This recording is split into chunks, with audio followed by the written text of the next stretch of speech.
Moderate by myself, and then at 5 o'clock, inshallah, we'll serve dinner, followed by that group brainstorming discussion. And then Dr. Zain Bukhari, also from IGNA, will be closing the session around 6 o'clock. So with that, I'd like to introduce Brother Naim Bey.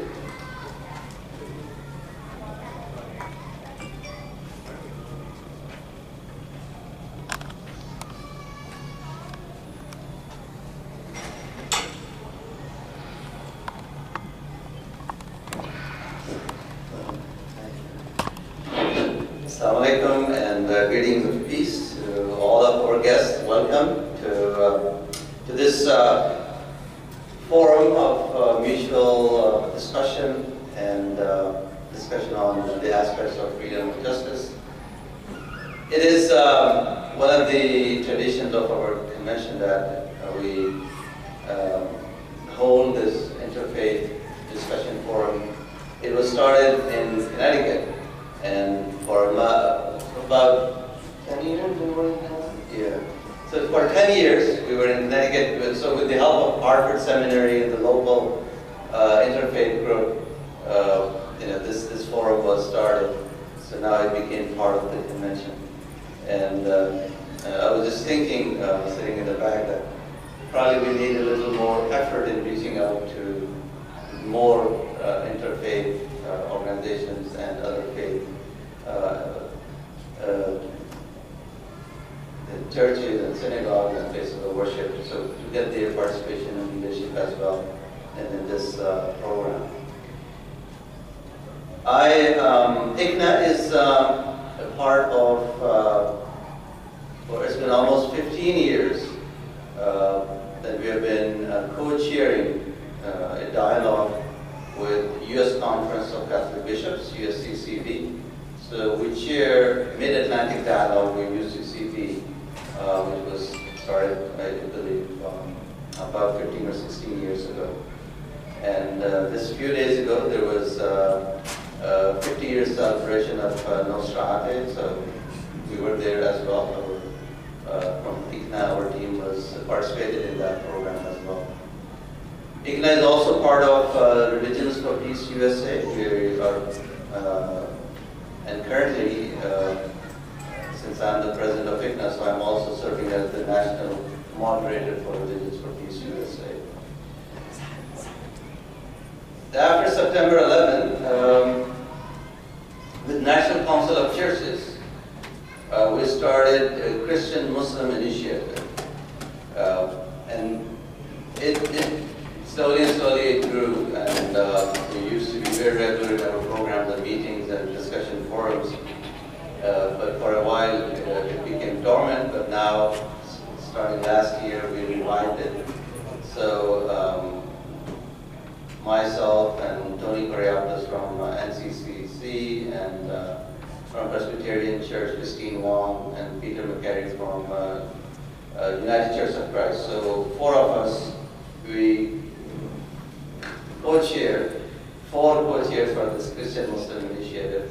And in April, we had a very good program at the Episcopal Church in New York, followed by an evening dinner at the Islamic Culture Center in New York. So, in participation at different levels, and we also work with NERCAT, National Religious Campaign Against Torture, and in other collective interfaith work, seeking, pursuing justice and equality and fairness in our society. I'm pretty sure we have a good number of panelists and scholars. And, we're looking forward to a good, meaningful discussion and some outcomes. But what we were thinking, especially when a few weeks back there was issue of police mishandling or killing of Freddie Gray, and then in the past few months, unfortunately, these similar kind of events took place in many other cities, or happened in many other cities in our country. So this issue of which has been from from the faith perspective, I believe all faiths struggle with the issue of justice and equality for all. But coming from Islamic perspective, when we see the clear guidance, God Almighty teaches us that all of you are created by a single pair of a male and female, and God created us into different colors or nations or ethnicities just for a recognition. Our color does not make us better. Our color does not make us pious. Our color, our language, our financial strength does not make us closer to God Almighty. It is our relationship with God Almighty. And this relationship which is described in the Quran is very personal, very spiritual, and no one can be the judge of that relationship. So, and we see that from the seerah of our Prophet, from the life of Prophet Muhammad, may peace and blessings be upon him, that how he loved his companions, how he took care of his companions. He, was caring and kind and generous, and he was able to develop their talents that God Almighty had given them. So, we know that companions came from different backgrounds, different economic, social backgrounds, different tribes, but when it came to their relationship with the companion, with the Prophet, they all felt closer to him. He's his friend, he's his companion. So from that perspective, as a Muslim, very personally, and I'm sure my Muslim brothers and sisters present here, we share with you many stories. And then our desire in seeking that kind of just and balanced society where people are not judged by the color of the skin, but really the content of their character, as Martin Luther King mentioned in his speech as well. So with that, I'm very happy and delighted that you were able to come and spend this Sunday afternoon with us, and we look forward to a wonderful program. Thank you.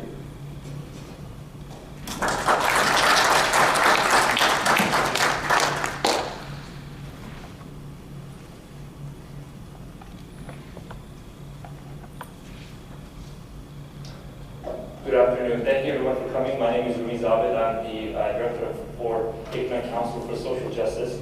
And some of you just spoke with Zabed Iman earlier, so my job here is to introduce him properly as he deserves. So Brother Iman is originally an electrical engineer. He became involved with youth over 2 decades ago as a mentor. Over the years, he held multiple technical positions at IBM, Northrop Grumman, Ericsson, and a couple of technology startups. He moved into a technical leadership, and from there into leadership development and innovation management. In 2009, he founded the Islamic Leadership Institute of America to address the need for solid leadership capacity across Muslim communities in America, with a particular focus on youth development, education, and empowerment. He has served as a certified youth counselor, board member, higher education faculty on several organizations inside and outside the Muslim community, and you can learn more about him and his organization at islamicleadership.org. So Brother Iman.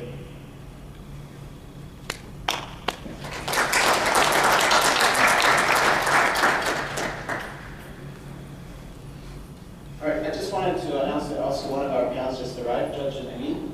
So feel free to join us up here. It's a little squishy, but we can have a spot for you, inshallah.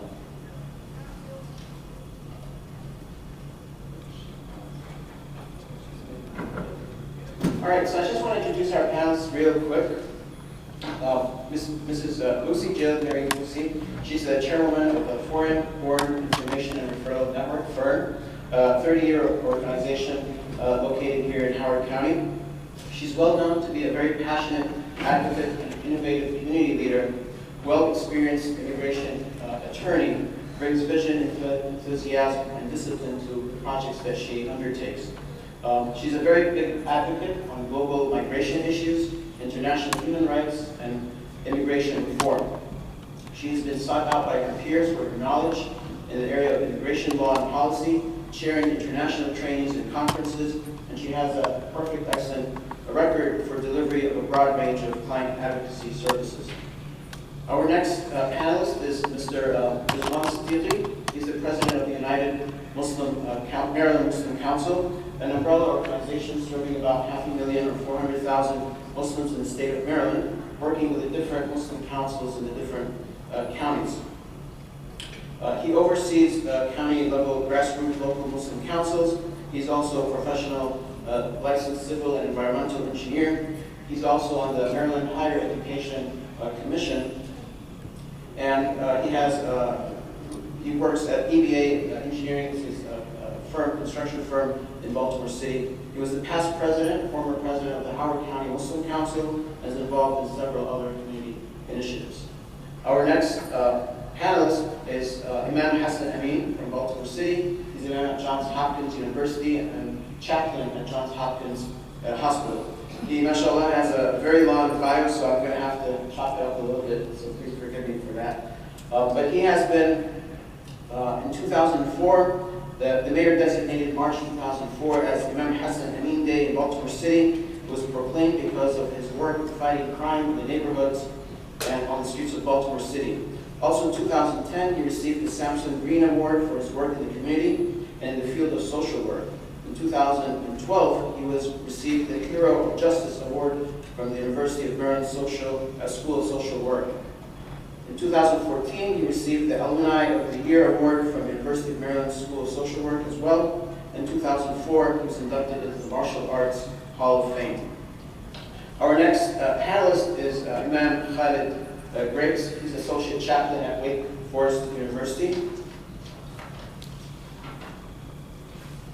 He's also the board chair of the ICNA Council for Social Justice. He brings to us a lot of involvement in the community, a lot of wealth of information.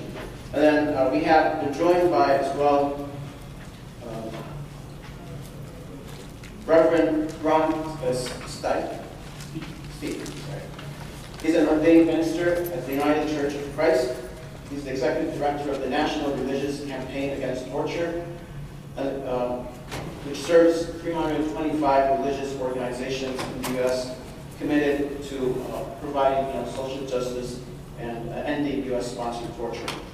He's been the executive director at NARCAT since 2007.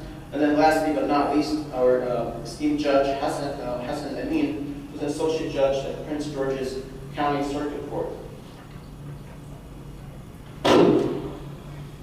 He was born in Charleston, West Virginia, where he attended school over there. He received his JD from the University of Maryland School of Law and subsequently admitted to the Maryland Bar.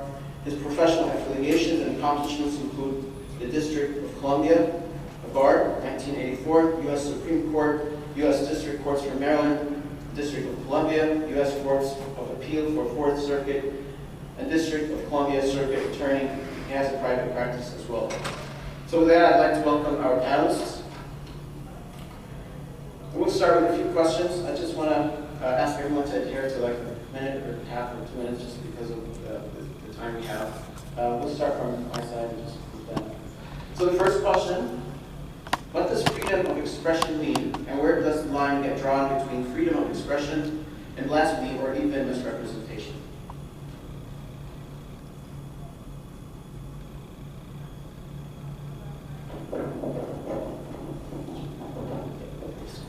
Okay,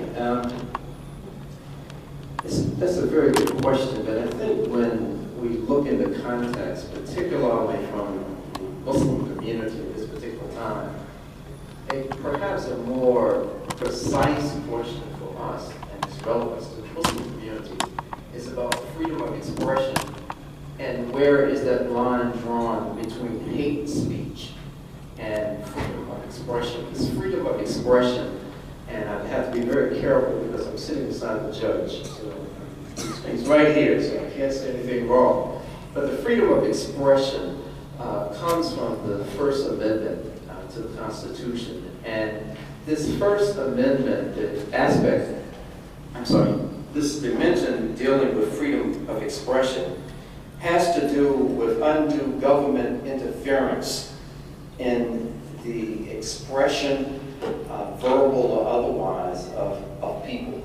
It's not talking about individuals not being able to express whatever they want to express, whether it is accurate or not.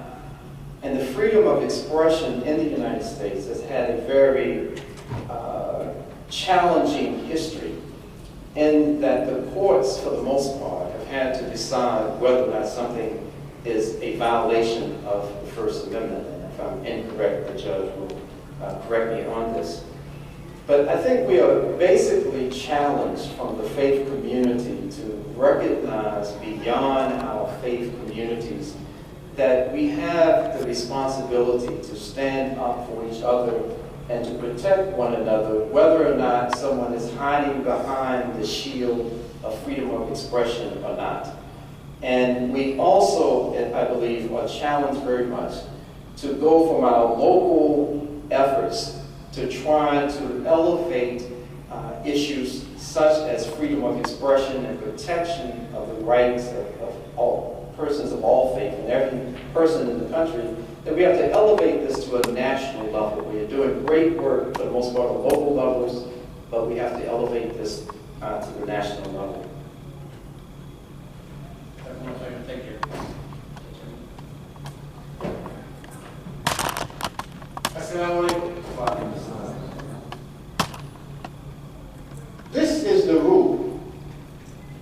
And I'm not the only one who brought my new Constitution today, but this is the rule. Congress shall make no law respecting an establishment of religion, nor prohibiting the free exercise thereof, or abridging the freedom of speech, or of the press, or the right of the people peaceably to assemble and to petition the government for a redress of grievances. This is bedrock, the First Amendment to the Constitution of the United States. There are exceptions. You cannot yell fire in a crowded theater if there's no fire, because you have obviously induced a panic situation, and you can be cited, tried, and convicted for perhaps disturbance of the peace, whatever. But short of that, you can do just about almost anything if it's just speech. You can convene an ill-intentioned seminar to denigrate the Prophet, sallallahu alaihi wasallam. You can burn Qur'ans. Yes, it's stupid and it's destructive, but it's also an exercise of free speech. And remember this convention not too long ago where two, at least identified Muslims, came to this convention where they were going to post cartoons of the Prophet, peace be on him. And they want to see which one was the best one. And these brothers came armed with guns, and they were cut down before they even got into the place. And my take on that was as follows. And pardon the graphic nature of this analogy, but if you defecate somewhere, people might gather around it to say what it is, but then it draws flies. And the weak-minded, ill-prepared people who want to go to that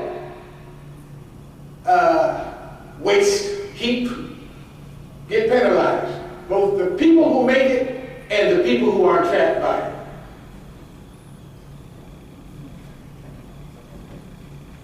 Jill, would you like to address that? Thank you.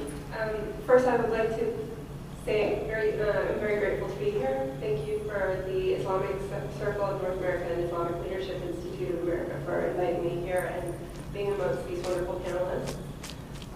I am not a legal scholar, but I am a lawyer who did go to law school right here in Baltimore, University of Baltimore Law School. I have also studied U.S. history, and I appreciate the question in the context content or in the context in which we're here today, interfaith group of leaders and community members. And I think about, where did we get this right? Where is this right of freedom of expression derived? And I wanted to share a quote. The sacred rights of mankind are not to be rummaged for among old parchments or musty records. They are written as with a sunbeam in the whole volume of human nature by the hand of divinity itself. It can never be erased or obscured by mortal power. That quote is by Alexander Hamilton. And I think that when I was thinking about this question, I was thinking, where do we derive these rights? And who protects those rights? And that is the tension, I think, that we feel and we see in civil society. When you derive a right from God, from your maker, yet we rely upon civil society to protect our rights. So that's the tension that I was thinking of, and I believe that those rights are protected by the community coming together and, as the judge said, holding each other accountable. Thank you.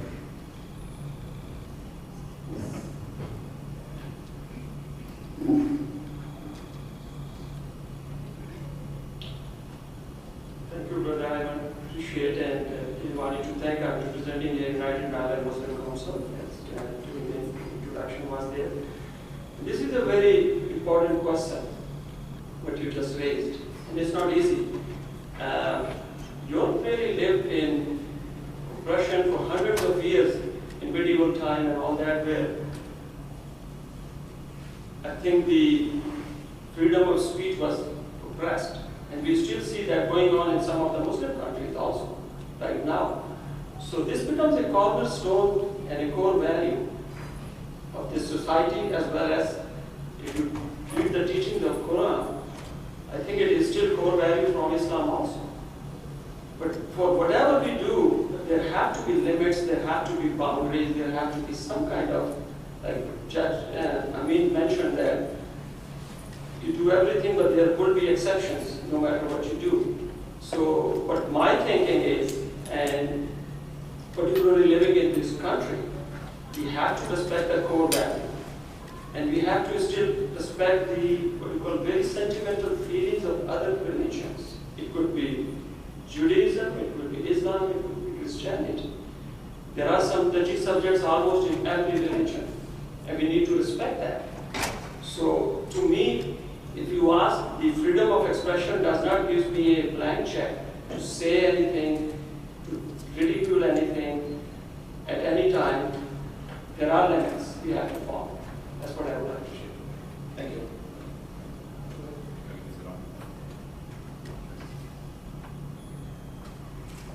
Thank you. I think we've covered this really well. I want to talk about the whole issue of misrepresentation, because the Islamophobia industry in this country is very well funded. There is a huge financial stake in misrepresenting Islam and misrepresenting Muslims to people in this country that lead to the kinds of things that we've been talking about. Everything from hate crimes to blaming Muslims for every problem you could possibly think of. So misrepresentation has become an industry in this country, and it's not just the misrepresentation of Islamophobia. There's a lot of that going on, but that's one I want to point to in particular. When misrepresentation becomes an industry, the original purpose, the original instinct behind what it means to have freedom of expression to build community, not destroy community, right? When you have misrepresentation industries around you, then the freedom of expression is being misused by certain parties. It's our responsibility as a religious community to call that out, to point out how it's dangerous to our democracy, how it's dangerous to our covenant with each other as a community, and how it's dangerous to the values that we've expressed, as you had said, the fundamental values to our faith. So I'll say it that way. you, Ron. Assalamu alaikum wa rahmatullahi wa barakatuh. We pretty much covered already freedom of expression, opinion, speech. So I want to look at another portion of this, which is really disrespectful. And that is during the time of the Prophet ﷺ, Allah Ta'ala said when some of the Sahaba were disrespectful towards him. And then Allah, He sent down an ayat to the people. He said, "Oh, you who believe, do not raise your voices above the voice of the Prophet, or be loud to him in speech, like the loudest of some of you to others. Lest your deeds become worthless while you perceive not." And so this particular ayat, or this particular verse, Allah scolded those Muslims who were disrespectful towards the Prophet. And we talk about the same thing here. Speech is okay, opinion is okay, expression is okay, but when it becomes disrespectful, that is not okay. And I'm glad the judge is here. We're going to really use him a lot. And that is when you talk about being liable or slander. You talk about being disrespectful to someone, you talk about the liability of being liable towards a person or slander a person, meaning that you do a false statement that will harm the reputation of an individual, a religion, or a nation, or some kind of government. And so when it gets to that point of disrespect, then at that point, then there should be some response from the Muslim community, meaning more than likely legal response from the Muslim community. Because we really don't bother anyone. Everyone bothers us. And so I guess at some point, we probably have to go legal on them, because sometimes that's the only thing that people understand. Thank you. Very good. Thank you very much. So as the panelists were discussing this question, I just wanted to share this parable, this verse from Surah Al-Baqarah, the second chapter of the Quran, where Allah subhanahu wa ta'ala, God Almighty, says, "La ikraha fi din." There's no compulsion in the way of life or the belief in faith. قَدْ تَبَيَّنَ الرُّشْدُ مِنَ الْغَيِّ. That the misguidance has become clear from the guidance, from the following the path of God. So even in our faith, there's no compulsion. And like several other parents have expressed, that people could express their opinions. And God, in the Quran, He mentions to us how not just the Prophet, peace be upon him, but all the messengers and prophets were mocked by their people. They were, accused of things like being magicians, crazy people, poets, and so on and so forth. All the prophets, Noah, peace be upon him, they used to plug their ears, as he would talk to them and so forth. But also, we have a way how to deal with that, which maybe we'll talk about in the second question. So moving on to the next question, maybe we can start from the other side this time. In your opinion, how should a group respond to others who mock their ideals or values? What recommendations would you offer Muslim youth in particular, parents and educators, when other groups misrepresent core values of Islam or principles, or the qualities of their Prophet, or other aspects of Islamic faith in general? Well, I'm back. Well, one thing that has to happen is that Muslims have to understand, people of faith have to understand that your faith is strong. Your faith is stronger than whatever people are going to say about you, because all the prophets at some point were mocked or harassed or called crazy. And so we also, our Prophet Muhammad, the last messenger sent to mankind, he also was mocked, and he was called crazy and the like. And so you have to keep in mind that Allah Ta'ala says, this day I have perfected for you your religion, and completed my favor upon you, and have approved for you the religion or Islam as your religion. So that's one thing. And he said that you are the best of the people. Why? Because you forbid what is wrong and you do what is right. That's the other thing. And the last thing I want to say is, perhaps for these people that you mentioned, the Muslim youth and the parents and the educators and so forth, perhaps this particular organization, ICNA, can have a sort of a mock line, M-O-C-K, mock line. In other words, people can call you to find out, okay, they're mocking me, what do I do? Because we may not be able to answer all the questions now, and you have to take each one of these particular group of people case by case. The youth have their own issues and problems that they have to deal with for mocking in school and bullying, and then of course the parents have their problems, and educators, and also the leaders. And so perhaps some kind of mock line can be set up, and you can call in, and then we got any directions in terms of what to do. And let me just say this last piece. And those people in here who know this particular surah, I want you to say it with me, and that is Surah Al-Kafirun. I'll start it off, and you're going to join in with me.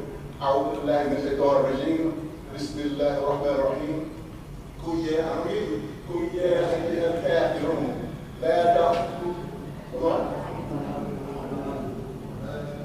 Come on, give me the rest of it.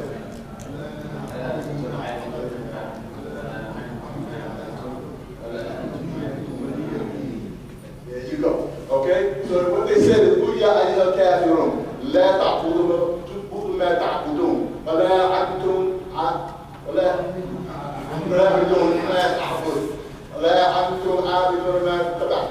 okay, to the end.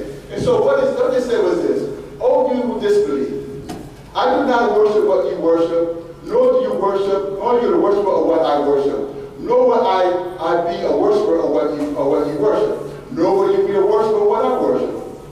For you is your religion, and for me is my religion."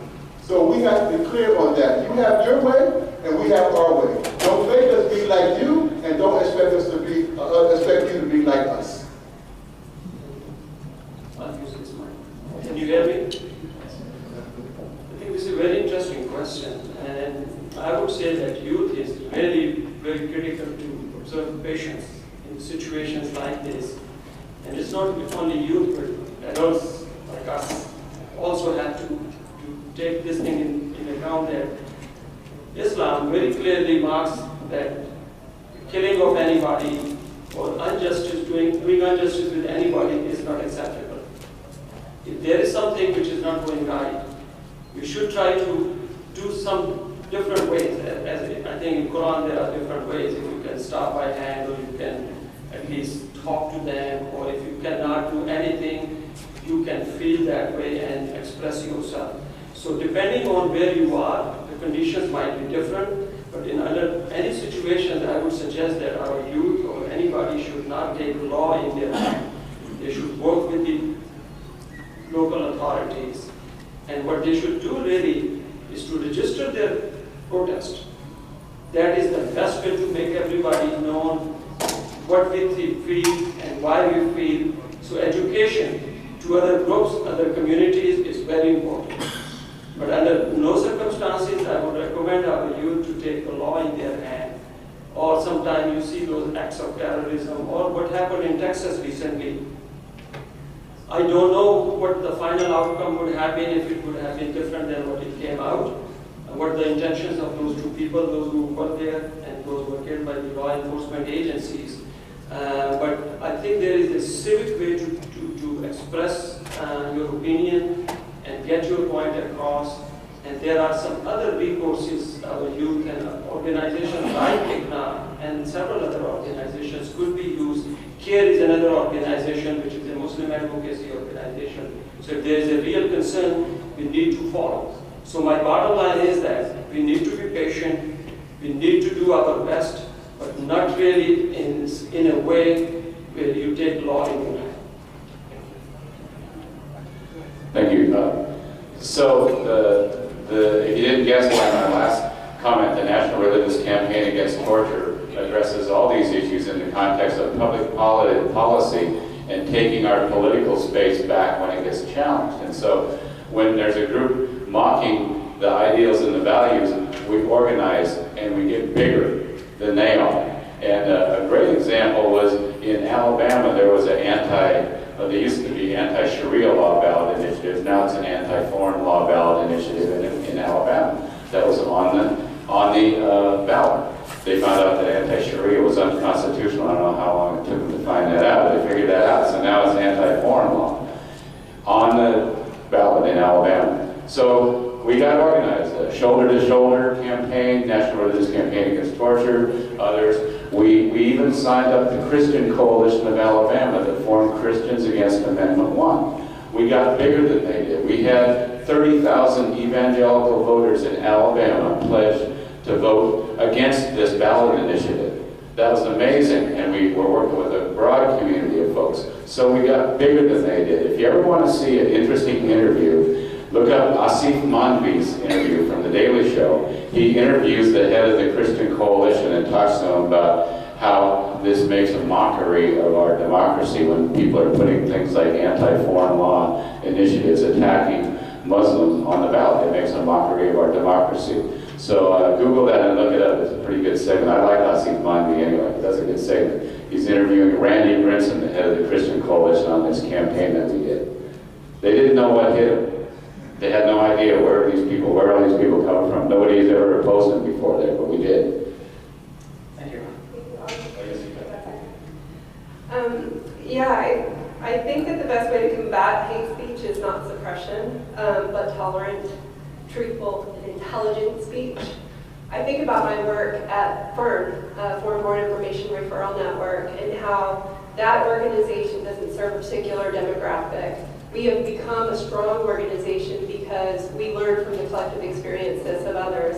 I think about my work with Catholic Legal Immigration Network Clinic, which is funded by the United Conference of Catholic Bishops and is in partnership with other faith organizations to come together and try to advocate for comprehensive immigration law and laws that are fair here in the United States and generous to those who seek to enter the United States. And I believe that together as a collective, we can do more. My guidance to Muslim youth would be to look to your friend in school, look to your neighbor, and ask for help. Because together we can combat hate speech. Together in our own homes, we can teach our children love for our neighbors. And that is a true testament to my faith. My Christian faith is that teaches me to love my neighbor as myself and to welcome the stranger. And if together we can find those commonalities in our faith, we can better combat that which is wrong.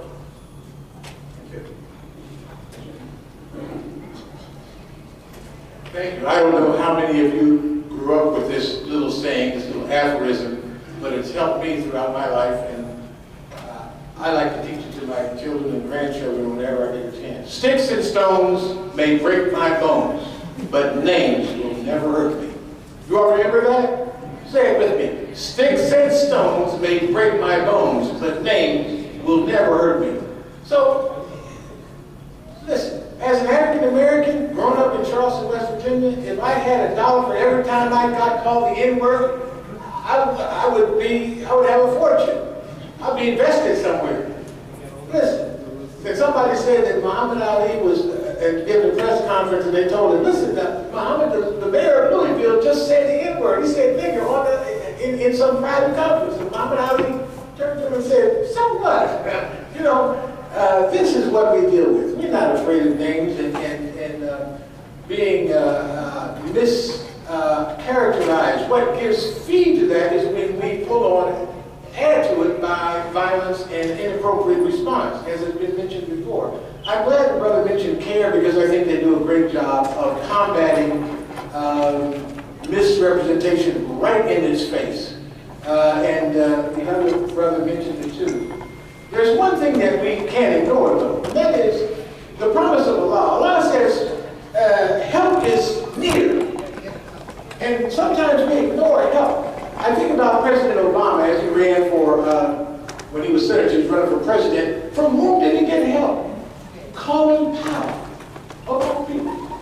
I mean, here was a general whose record had never been sold, who had credibility with even the white establishment.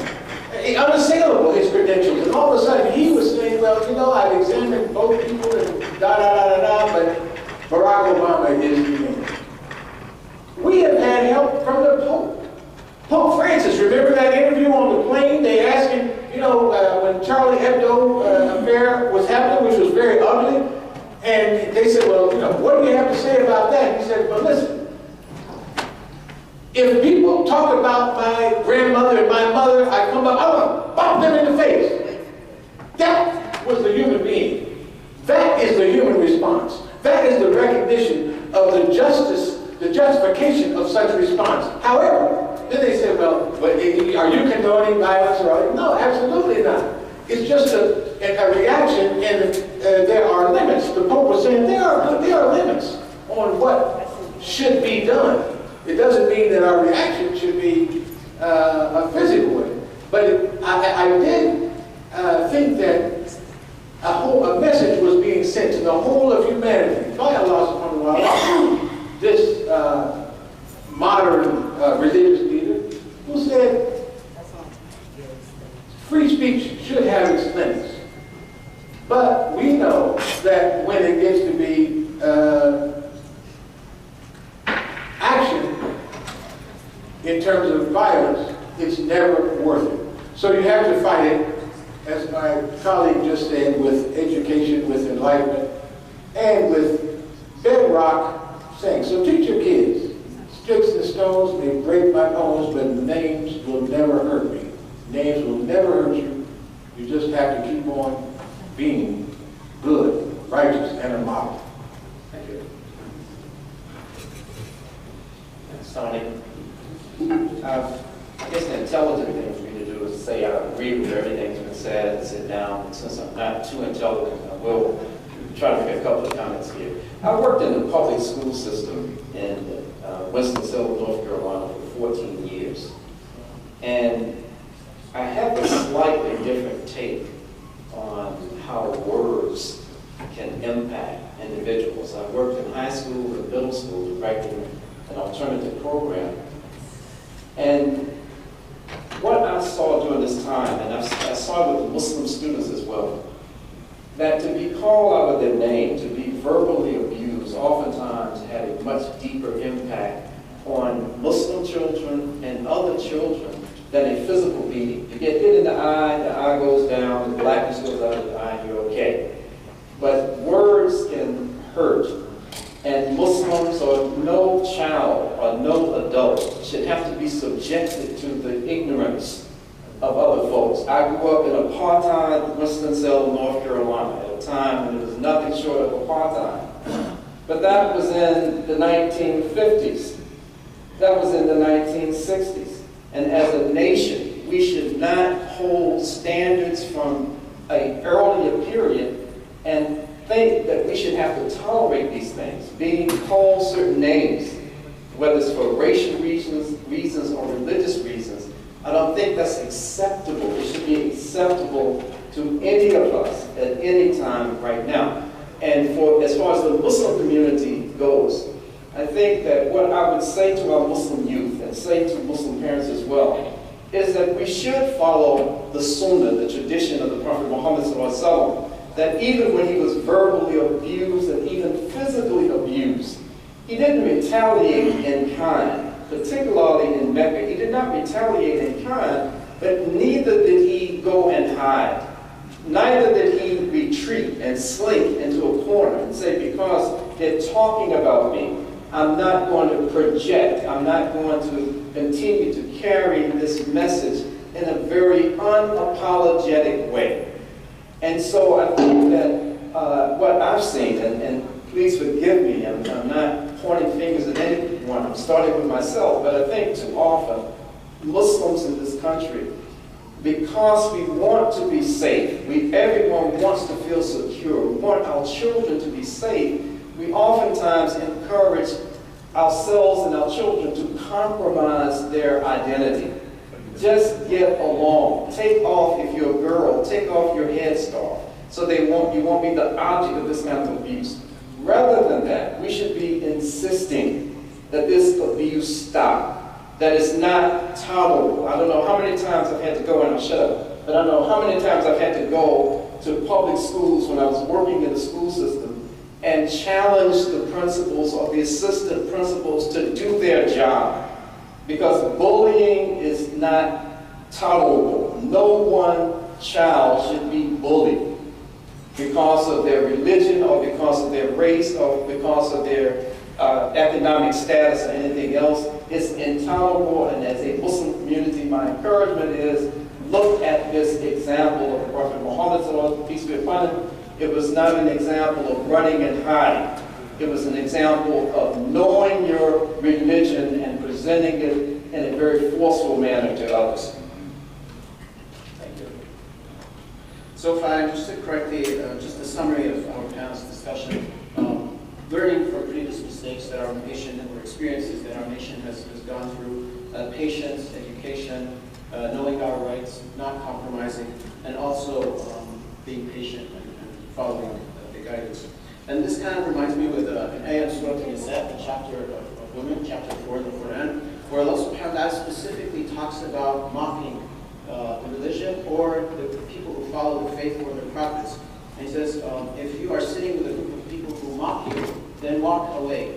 Do not engage in them with a discussion. Just walk away until they stop that behavior or attitude, and then you can go back and re-engage with them. So this is very much in line with what our panelists have just mentioned. All right, so we're going to move on to question 3. How can America's diversity be an asset, and in which ways could it become a liability if it's not used properly? So again, we could keep our responses short. I think we'll start with Grace this time. Very short. Diversity in its ideal formulation should never be a liability in a nation. What becomes more of a challenge is when we don't have a homogeneous population. For an example, in nations, and it's not like this all completely now, but in nations like Japan, in other nations where there's a more homogeneous population, they are not as challenged to be inclusive and embracing of the various cultures and linguistics and other people. But in diversity, as Allah tells us in the Quran, is part of the majesty of Allah, that is a praising of God to even recognize the diversity, because God is the author, Allah is the author of this diversity. He created the diversity, the languages, skin tones, and all of the ethnicities and all these other things. So we have to appreciate and push this acceptance, and not just acceptance or toleration, but an inclusion of diversity. So it should not be a liability of any nation at any time. And if it is, then that means we just have to work harder.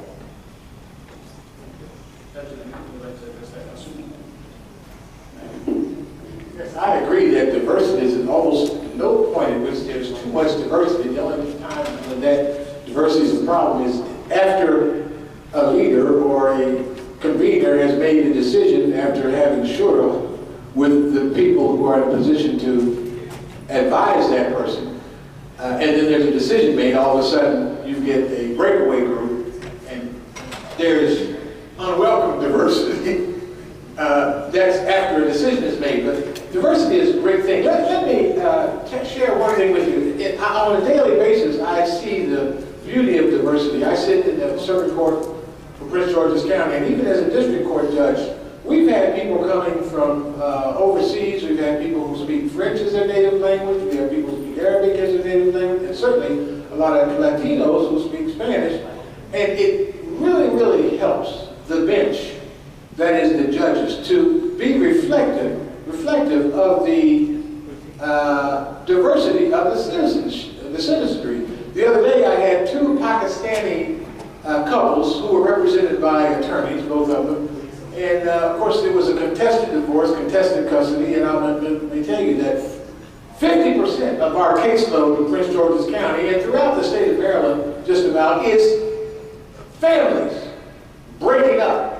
All right? Some form of divorce, custody, child support. It's just has basically exploded.